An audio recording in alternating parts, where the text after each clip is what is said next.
Once you've finished working in Photoshop, it's time to share it with the world. Let's find out how you can do that.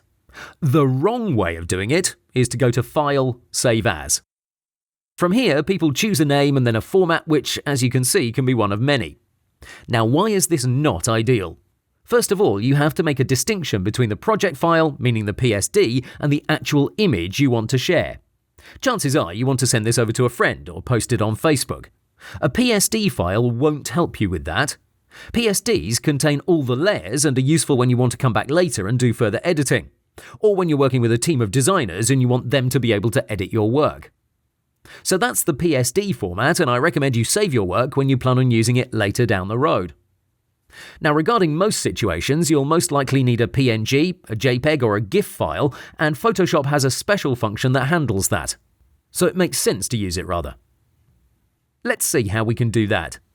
The ideal way is to press Ctrl, Alt, Shift, S, but I know that may be a bit much at this point.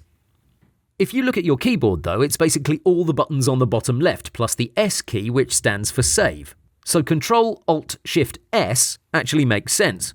On a Mac, that's Command, Option, Shift, S. Still, if you don't want to use that, you can go to File, Save for Web. Here you'll get a new window that lets you decide how your image will look.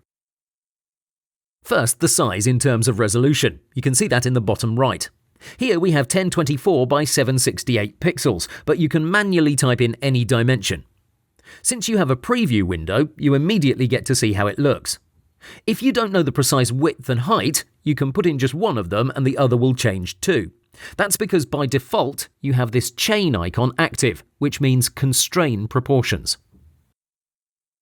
If that's not okay, you can use a percentage. Something like 50% is always handy and fairly easy to see. Regarding the quality options, here I recommend you keep it as it is. Moving up, the colour table isn't particularly interesting, so we'll skip that too.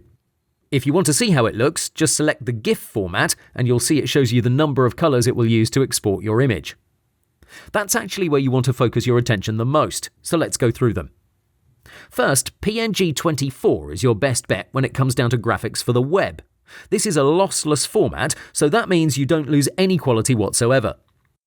The difference between PNG 8 and 24 is the number of colours used. I recommend you always go with 24.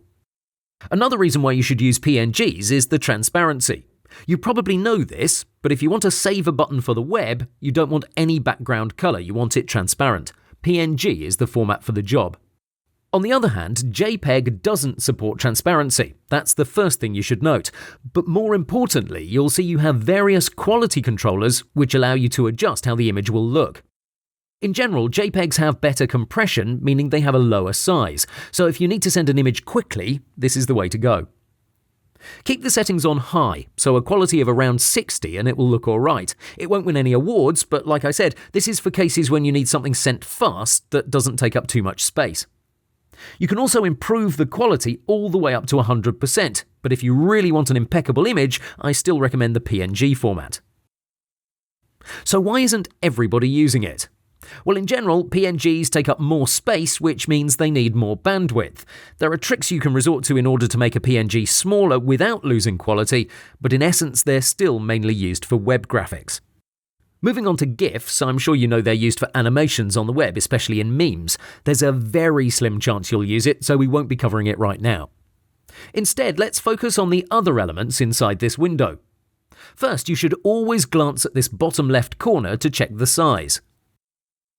You may want to save your work as a JPEG, but keep it at a reasonable size. As you play with these settings in the top right, you'll constantly get a new value here. It will also tell you how fast it will download with a 56.6 kilobyte per second connection, but that's highly irrelevant. One thing you can use this window for is the 4-up arrangement, which shows you how large the file would be in different formats. This is super helpful when you want to make decisions fast and you don't want to go back and forth too much. The drawback is that you get a much smaller preview window, but that's a small price to pay. Speaking of this window, you can actually use the zoom tool to move around. Click to zoom in, hold Alt to zoom out, hold space to move around. It's the same thing like you're working on the canvas. So let's wrap this up. This is the way to save your files in order to share them with the world. Ctrl, Alt, Shift, CS6, and you choose your format. For web work, go with PNG 24. For pictures and things for Facebook, go with JPEG at a quality of 60 to 80. Lastly, remember, if you want to access all your layers in the future, you need to save the document as a PSD file. That's done in another window. Go to File, Save As. Here you put in your name and you leave the format as it is, PSD. That's it. Have fun!